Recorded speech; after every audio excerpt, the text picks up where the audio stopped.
ये तलवार देखा, इस तलवार की आंख से आज तेरे सारे सड़कों में अलग अलग कर सकता। अरे कहीं तो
इधर देखो, इधर देखो।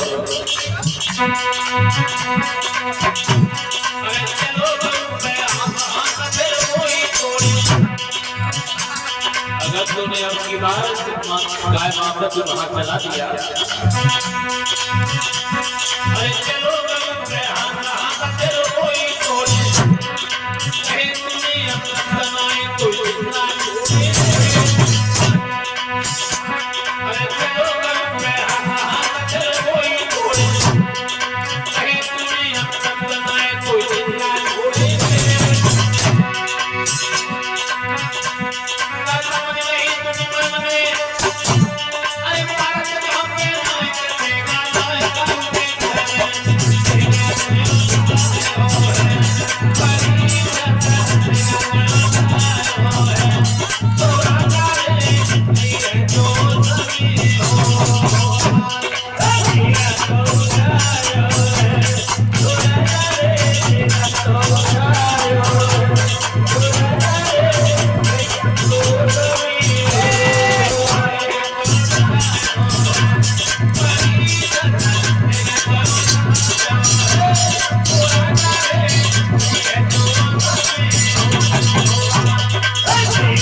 बोले भक्तवत्सल भगवान की। महाराज परीक्षित भक्तों कले को मारने के लिए दौड़े हैं, तलवार लेकर के कहा तूने हमारी गाय को, जो लोग हम हिंदू धर्म के लोग इसे माता दर्जा देते से मार रहा है, अब की बार अगर तूने इसकी ओर अग्नि चलाई तेरी दोनों भुजाएं काट देंगे। और भक्तों महाराज परीक्षित कले को मारने के लिए भागे हैं तलवार लेकर के। सोई कलियर दोनों हाथ जोड़ करके परीक्षित के सामने घुटने टेक गया और बोला, महाराज तुम क्या कह रहे हो, हम तुम्हें मार देंगे। आज हमारे हाथों से तेरी मार निश्चित है, तुझे छोड़ नहीं सकते। अगर तुमने मुझे मार दिया तो ब्रह्मा जी की आंख टूट जाएगी। तुम्हें नहीं मालूम है, सबसे छोटे हमें, हमारे 3 भाई हमसे बड़े हैं। बाजीबा प्राण कितने तुझे प्यारे हैं, जितने प्यारे तुझे अपने प्राण है उतनी प्राण है गाय की, और बैल के समझता तो आज क्या हो जाता। तुम्हें नहीं मालूम है मेरा प्रभाव चल रहा है और मेरे राज्य में धर्म का कोई काम नहीं है, इसलिए मैं इसे धर्म को भगा रही हूं। तो आज ये समझ ले कलयुग इस तलवार से तेरे धड़ के हम 4 टुकड़े जरूर कर देंगे, छोड़ेंगे नहीं। अगर तुमने मुझे मार दिया तो ब्रह्मा जी की अण टूट जाएगी, तुम्हें नहीं मालूम है। अच्छा तेरे अंदर हमें तो सिवाय अवगुण के अलावा गुण तो दिखाई दे देगा महाराज। हाँ? अगर हमारे अंदर अवगुण है तो कुछ गुण भी है। सतयुग द्वापर त्रेता युग में अगर भगवान का वर्षों तक तपस्या करते थे लेकिन भगवान के दर्शन नहीं होते थे, और हमारे राज्य में एक बार राम को तुरंत आराम ले, ये तो पहला गुण है। और दूसरा गुण मेरे अंदर ये है कि सतयुग द्वापर त्रेता युग में अगर किसी ने मनसा अगर मन में सोच लिया तो पाप लग गया, लेकिन हमारे युग में ये खत्म है। मन जाए तो जान दो लेकिन शरीर से बच जाओ, पाप नहीं लगेगा। तो कलयुग महाराज परीक्षित से बोला है, सुनिए महाराज आप ये समझ रहे हैं कि मेरे अंदर अवगुण ही अवगुण है, ऐसा कुछ नहीं है। ऐसे प्रकृति में कोई भी सृष्टि ने ऐसी चीज नहीं उत्पन्न की है जिसके अंदर गुण और अवगुण दोनों चीज न हो। 99 गुण होंगे तो एक अवगुण होगा, किसी के अंदर 99 अवगुण है तो एक गुण होगा। सृष्टि की प्रकृति ने यानी कोई भी चीज उत्पन्न ऐसी नहीं की जिसके अंदर थोड़ा दोनों न हो। कहने लगा कलयुग सुनिए महाराज परीक्षित,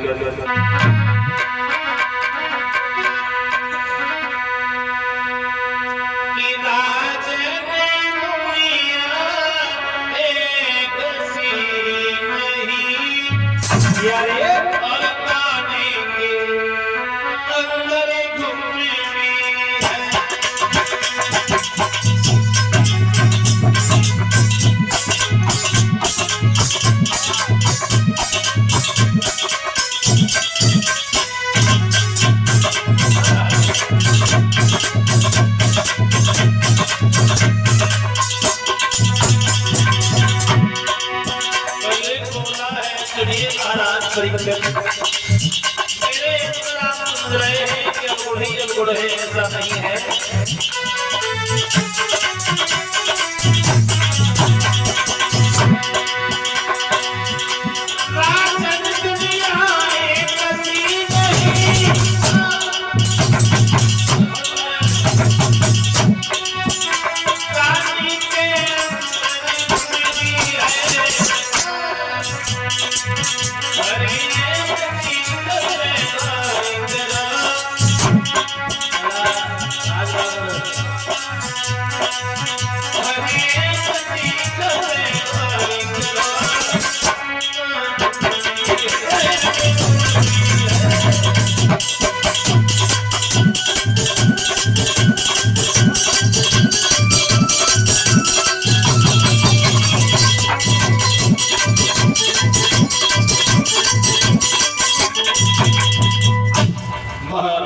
परीक्षित से दोनों हाथ जोड़कर के कलयुग बार-बार यही निवेदन कर रहा है, महाराज मेरे अंदर गुण भी है, अवगुण है तो है, अवगुणों के साथ ही साथ गुण भी है।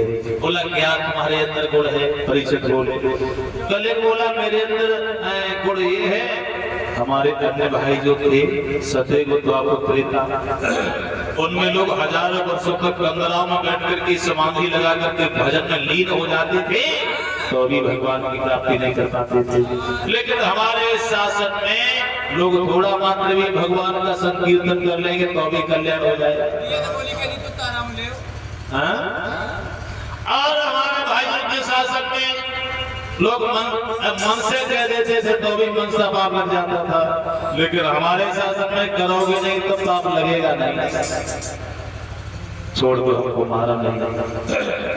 अंत में महाराज परीक्षित को विवश होकर के कलयुग को छोड़ना पड़ा और कहा कलयुग से तो एक बात ही बता दो, रहेगा कहाँ? तुझे हम मारेंगे नहीं, छोड़ देंगे, लेकिन तेरे लिए जगह कहाँ रहने के लिए? महाराज हाँ हमें कोई ऐसे स्थान दे दो जो हम घंटा खाने बैठे के आराम कर लें। तो हम तेरे रहने के लिए जगह बताएंगे। कौन सी? सुन पहले, जहाँ भाई भाई में विवाद हो, प्रेम न हो, लड़ाई झगड़ा होता हो, कलेश हो, भेदभाव हो, वहाँ रहिए। अच्छा, दूसरी जगह सुनिए, बोलो। जहाँ शराब पी जाती हो, दारू मदरा पी जाती हो, वहाँ रहिए। तीसरी जगह सुनिए, जहाँ वेश्याओं की संगति हो, वेश्यागमन होता हो, वहाँ रहिए। और सुनिए, जहाँ जुएबाजी होती हो, जुएबाजी होती हो, वहाँ रहिए। ठीक है ना महाराज? हाँ, तुमने हमें ऐसी जगह बताई, आप हम घंटा भर बैठ के आराम तो कर ही नहीं भाई। जहाँ जुआ हो तो ये एक हार जाए, एक जीत जाए, तो वो जूता जूता और घूसा चले, मुंह की बात करे। और जहाँ भाई भाई में झगड़ा होता होगा, हम भाई नहीं रुके पाए। और जहाँ शिष्य अपने गुरु का अपमान करता होगा, हम वहीं पर नहीं रुके पाए। एक भी जगह अच्छी नहीं लगी तुम्हें? महाराज, कोई ऐसी जगह बताए दो जहाँ हारे थके आए, घंटा खाने बैठे के आराम कर ले। तो एक भी जगह इसमें से ठीक नहीं लगी तुझे? एक भी? अरे ये 3-4 जगह बताए, इसमें से कोई देख लो। तो एक हम जगह तुझे और बता रहे हैं। कौन सी? सोने में रहो, सोने में निवास करो। महाराज महाराज महाराज, अच्छा बहुत अच्छी, बहुत अच्छी। ये जगह ये जगह सही है ना? हाँ, जो घूम चमका जो सोने का नाम लिया है महाराज परीक्षित ने, सोई कलयुग को मौका मिल गया। कलयुग जो है महाराज परीक्षित के सर पे जो सोने का मुकुट जो पहने हुए थे, सर पे मुकुट लगाने थे महाराज परीक्षित। कलयुग को भक्तों उसी समय मौका मिल गया, महाराज परीक्षित के सर पे सवार हो गए। जो कलयुग महाराज परीक्षित के सर पे सवार हुआ, बुद्धि बदल गई, विपरीत बुद्धि हो गई। जा किसी दूसरी रास्ता के लिए रहे थे, मुड़ किसी दूसरी रास्ता के लिए गए, एक बुद्धि पलट गई। और महाराज परीक्षित का दिमाग ठिकाने पे नहीं रहा, संतुलन बिगड़ गया। हुआ क्या? जा किसी दूसरी रास्ता के लिए उधर रहे थे, लेकिन उधर निकल गए। अब महाराज परीक्षित धीरे धीरे जा रहे हैं। लोग ये कहा करते हैं परीक्षित महाराज कि सोने में शनिचर नहीं रहता है। ये बात सही है? वो तो बात सही नहीं रहता है, लेकिन रहता है। कौन से सोने में रहता है? जहाँ जो बेईमानी का सोना होता है, वहां रहता है। चोरी ठगाई को। अब लला जब कह दी तो लेकिन परीक्षित का जब मुकुट था वो क्या चोरी का ठगाई का था? महाराज हाँ, मुकुट चोरी का। कैसे था चोरी का? महाराज जरा सिद्ध का वो मुकुट था, जिसे भीम ने मारा था, इसलिए हाँ, वही मुकुट को महाराज परीक्षित रोगी से एक बार उठा ले आए और जल्दी में अपने मुख सर पर बांध दिया। और ये एक से एक मुद्राओं से हमको सम्मान कर रहे हैं हमारे भ्राता जी शैलेश यादव। इनकी ओर से 1 रुपए से हमको सम्मान किया गया है। कामना करते हैं भगवान से हमेशा इन भाइयों को सद्बुद्धि प्रदान होती रहे, धर्म के सच्चे मार्ग की ओर उनके कदम बढ़ते रहे, समाज में सम्मान होता रहे। कामना हम तो भगवान से ही करेंगे।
अनंत कंद भगवान की, बोले वृंदावन धाम की, बोले सच्चे दरबार की।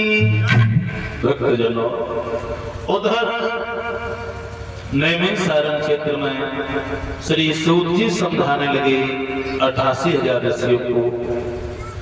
श्रीमद् भागवत की कथा का प्रसंग बड़े विद्वान के द्वारा श्रवण कर रहे हैं। कहने लगे महाराज परीक्षित, प्रसंग कहाँ चल रहा था? ध्यान बोलिए। परीक्षित महाराज, प्रसंग कहाँ चल रहा था?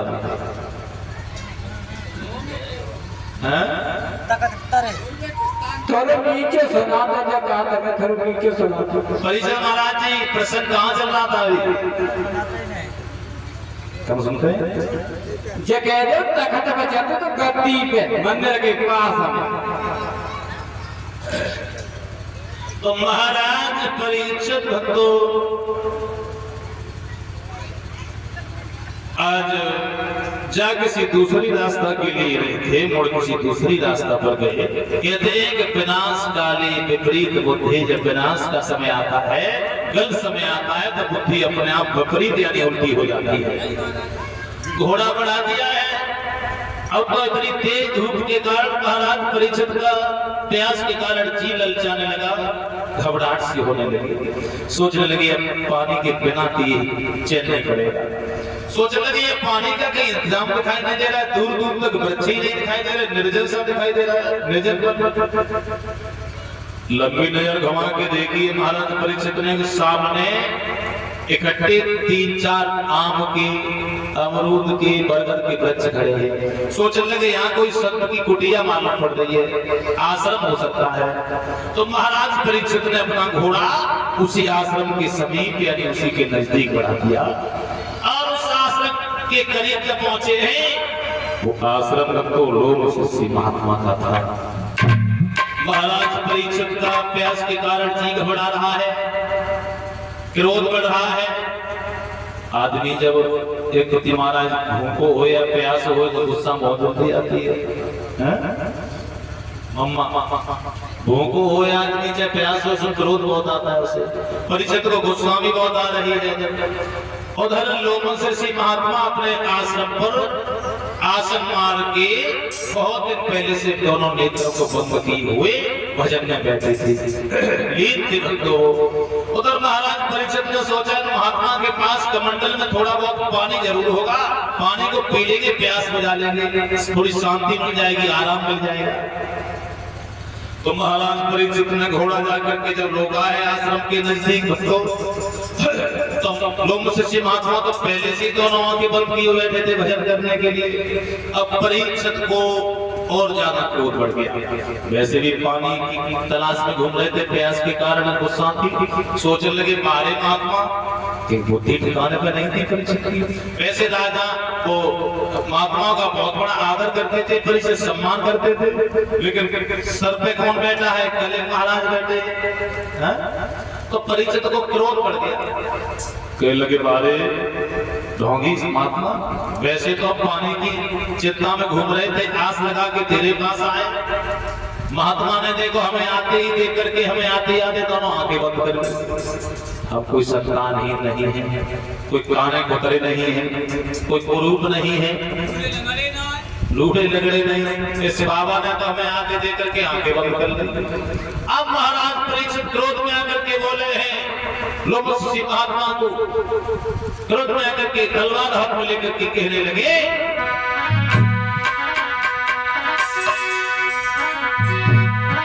अरे माना नाय मेरा जाना सन्यासी तूने माना नाय मेरा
बोले भक्त वत्सल भगवान की।